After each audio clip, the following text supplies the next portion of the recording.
no AgriShow com você de hoje. A gente conversa com o secretário de Agricultura do Mato Grosso do Sul, Jaime Verruc. Secretário, muito obrigado por estar conversando aqui com a gente. Aí eu queria começar já te perguntando quais ações foram impactadas nesse momento de Covid, quais ações da agricultura foram impactadas por essa pandemia que a gente está passando aí no Mato Grosso do Sul. Bom, nós, na verdade, eu acho que eu tenho sempre destacado, que em todos os setores foram afetados de alguma forma. A preocupação inicial foi a manutenção do abastecimento desde março. Nós não tivemos aqui no estado nenhum problema de abastecimento em função disso. E o segundo ponto fundamental foi a questão da agroindústria, As atividades do rurais, praticamente dita, a colheita da soja, andou muito bem nesse período, plantio de milho, agora nós estamos próximos já à colheita do milho, todo o processamento de celulose também, que é importante do estado. Praticamente a gente não afetou aquilo que a gente chama dentro do agro a base agrícola.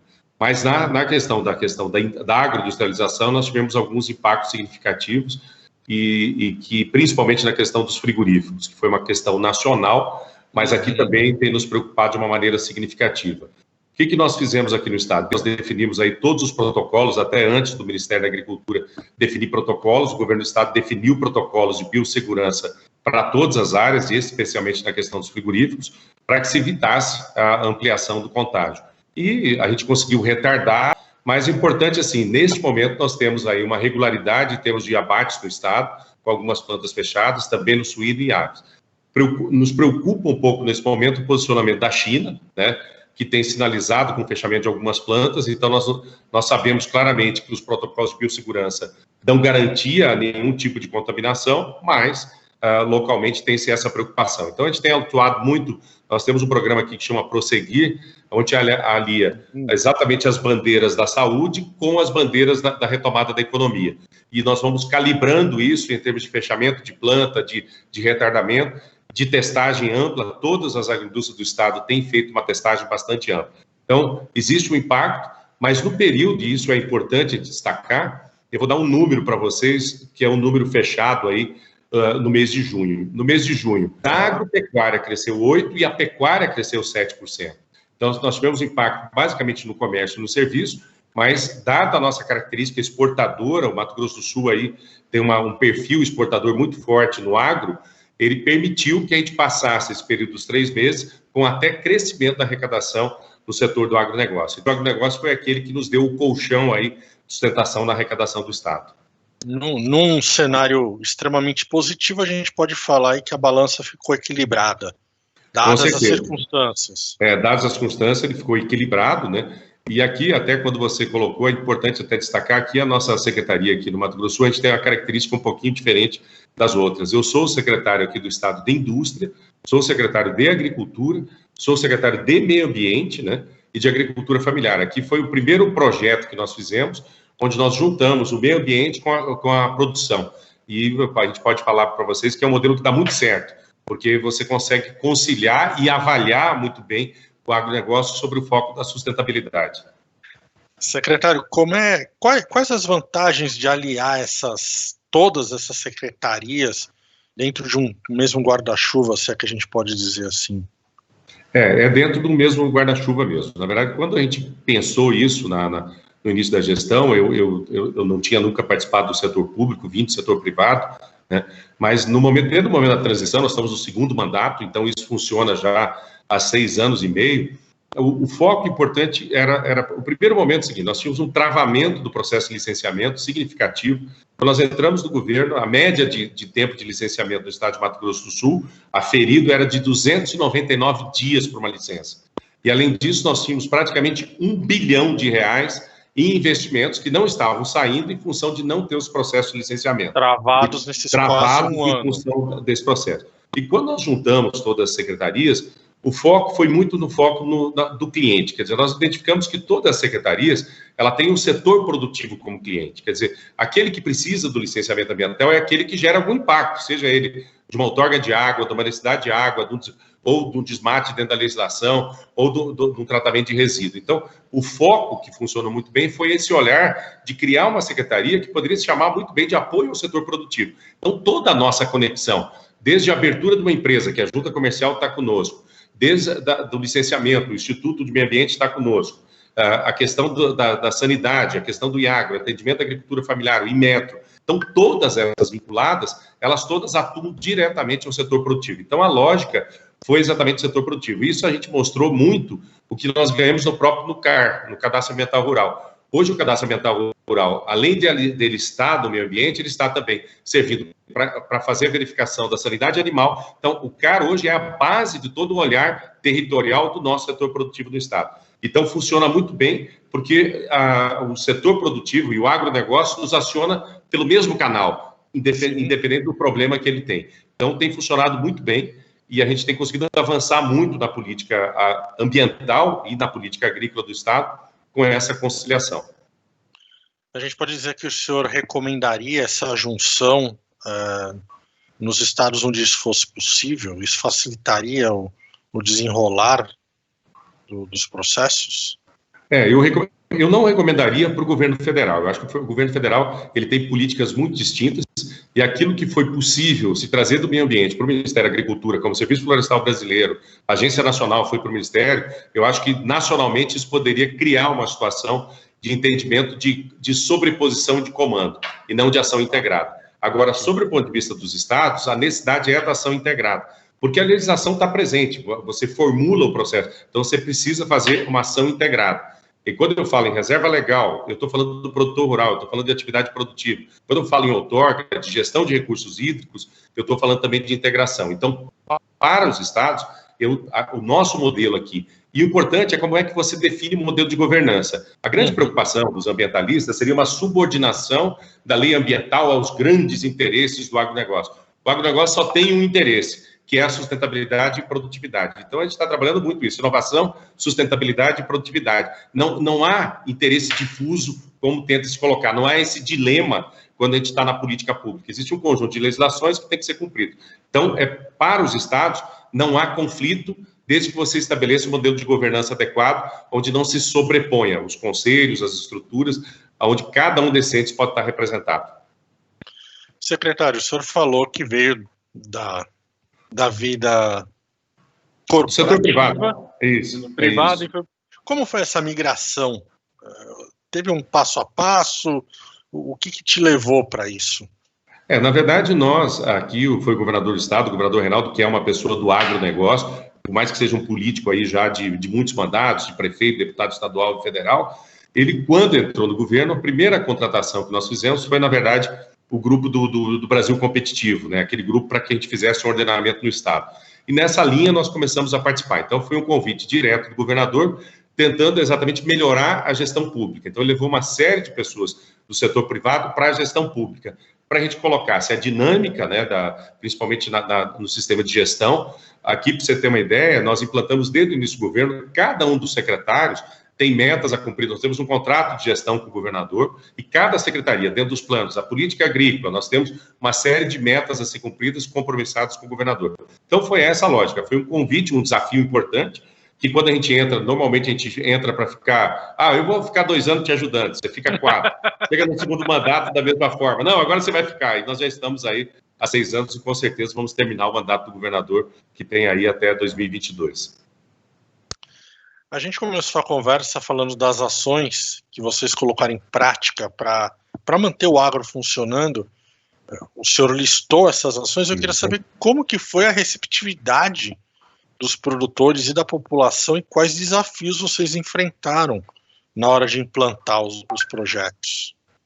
Eu acho que a grande questão na implantação, desde março, quando eu me lembro que eu fiquei 2, 3 semanas no telefone conversando com as empresas sobre protocolos de prevenção. E era muito interessante que as empresas normalmente falavam, mas nós já temos os protocolos, nós já usamos isso, né?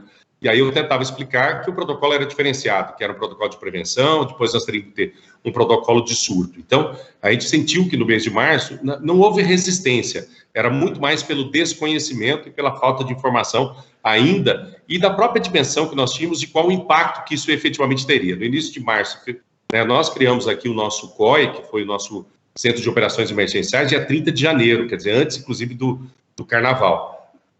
E E aí nós começamos um trabalho, a minha secretaria ficou responsável por fazer essa conexão com o setor privado e com os grandes grupos aí que atuam no Estado. Então, era muito mais, era a falta de informação, eu acho que essa que era uma preocupação de que tipo de informação e como fazer, e que eu acho que isso continua um pouquinho até hoje. Existe hoje já uma harmonia, uma discussão fácil com o setor produtivo, mas existem muitas dúvidas em relação a exatamente qual é a maneira de fazer. Então, hoje a gente já tem uma linha muito clara. Dentro desse projeto Prosseguir, a nossa secretaria, ela, a partir de uma análise da saúde, a gente avalia individualmente cada um desse município, quais as empresas que estão ali instaladas, né? E as pessoas, efetivamente, do agro, eu acho que foi muito rápido saíram protocolos da Embrapa na área de suinocultura e protocolos do Senar, muito rápido, do ponto de vista do poder público, de você ter protocolos. E aí esse encaminhamento da capacitação e das pessoas começarem a utilizar. Então, acho que é um período muito mais de buscar informação, e as pessoas estão procurando muito no agro alguém que defina o caminho. Eu acho que esse é um ponto fundamental. O poder público tem que ter a responsabilidade nesse momento de dar um caminho que podemos errar, podemos mudar, mas ele tem que dar o caminho. A gente já encerrou o primeiro semestre, né, já estamos caminhando aí para agosto, praticamente. Recentemente teve a liberação do Plano Safra 2021. Eu queria conversar um pouco contigo, secretário, o que a gente tem da perspectiva de vocês do uso do Plano Safra já para o ano que vem, já para 21. O que vocês estão pensando, ainda nesse cenário de Covid? Bom. Veja, nesse cenário Covid, primeiro, eu acho que a liberação dos recursos de uma maneira bastante dentro de um tempo adequado é fundamental. Na minha opinião, o agro é que vai ter a base de sustentação no segundo semestre. Mas o agro tem um papel fundamental. E dentro desse papel, o Plano Safra tem um papel ainda mais fundamental. Acho que esse é o ponto fundamental. Nós temos que ter disponibilidade de recursos, a taxa de juros. Alguns criticaram que poderia ter uma redução maior do que foi, mas eu acho que é uma taxa de juros suportada hoje pelos custos do agronegócio. Nós temos aí uma taxa de câmbio ainda que é uma variável importante, nesse momento remunerando adequadamente o setor, né, mas obviamente que isso encarece um pouco o custo de produção. Eu acho que ela trouxe alguns elementos novos, quando se trata da questão do Pronaf também, o lançamento do Plano Safra junto com a agricultura familiar tem sido muito positivo. Então, eu acho que nesse momento, o foco nosso tem que ser desses recursos chegarem ao produtor. Eu sinto pela confiança, o produtor está confiante na boa remuneração e na continuidade aí do processo. Então, acho que nesse momento nós temos que focar, disponibilizar esse recurso num tempo correto, como me parece que está acontecendo, para que o agro realmente possa responder. Para vocês terem uma ideia, aqui no estado, a gente vem crescendo aí nos últimos anos uma conversão muito forte de área de pecuária para agricultura. Esse ano, para a próxima safra, nós devemos inserir aí mais de 250 mil hectares novos na agricultura. Então, a nossa área cresce 250 mil hectares, principalmente na questão da soja, em função da substituição da pastagem por agricultura, que tem sido uma tendência dos últimos 5 anos. Como é que está sendo essa transição? Ela nem sempre é fácil. Como que ela está acontecendo aí? Então, veja o seguinte, aqui, primeiro que nós tínhamos uma série, então nós temos uma política pública, onde a gente faz toda uma avaliação, aí um programa de conservação de solos e um programa de incentivo à ocupação dessas novas áreas. Então, primeiro ponto fundamental, essas áreas estão entrando muito fortemente em áreas de pecuária degradada. Isso através da pesquisa, seja da Embrapa, ou seja das nossas fundações aqui, que nós temos fundações que testam uma série de variedades de soja, nós estamos conseguindo entrar em solos, vamos chamar menos propícios à produção de soja, mas tem sido com produtividades excepcionais.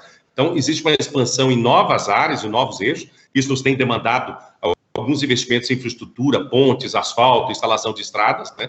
Mas ela tem sido muito tranquila. Isso, do outro lado, mostra que o Estado também não tem perdido da pecuária.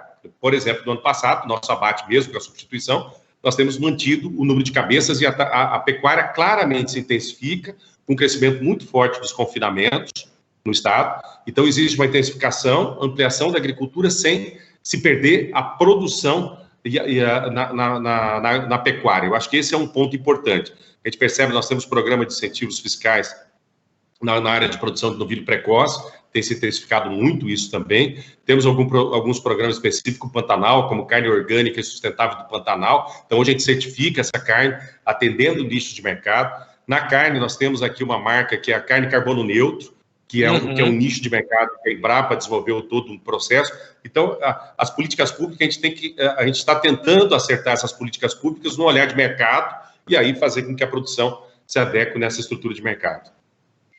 Eu queria falar um pouquinho também, secretário, da questão de agricultura familiar.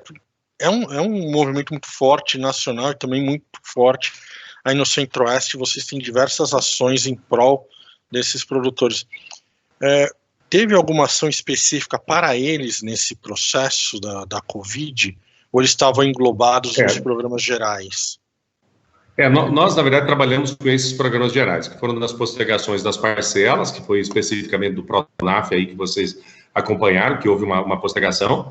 Nós temos o Fundo Constitucional do Centro-Oeste, que também tem Pronaf, nós prorrogamos essas parcelas para esses produtores. O que nós fizemos aqui? Uma das questões que nós vimos foi um gargalo na questão da comercialização. Então, nós criamos aí um aplicativo para tentar ajudar um pouco isso. Primeiro, que chama Manucan, onde o produtor, na verdade, ele coloca o seu produto nesse aplicativo, e do outro lado nós colocamos a questão da associação de bares, restaurantes, os supermercados, para que houvesse uma comercialização direta. Então, criamos um aplicativo para ter essa comercialização direta, que foi um ponto fundamental para que a gente mantivesse um certo nível de comercialização. Uma outra ação local muito forte foi manter aquisições da rede estadual de educação. Por mais que nós não tivéssemos alunos, o que nós fizemos?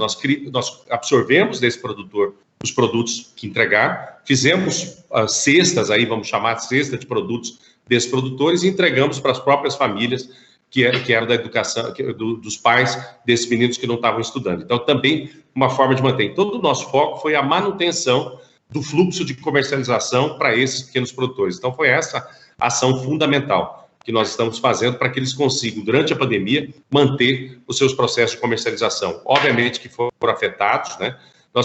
Muitos estados tiveram problema no leite, a gente conseguiu, no leite, manter aí uma estrutura, um fluxo de processamento, não chegamos a parar a questão do leite, mas obviamente que a remuneração caiu a esses produtores. Então, essas foram as medidas de tentar focar na comercialização para que eles pudessem manter a sua atividade produtiva. Secretário, queria te agradecer o tempo e toda essa explicação de todos os trabalhos que estão sendo feitos. Muito obrigado pelo seu tempo. Muito obrigado e que a gente acompanhe aí o agro. Tenho certeza que o agro dará excelentes respostas ao Brasil, mesmo durante a...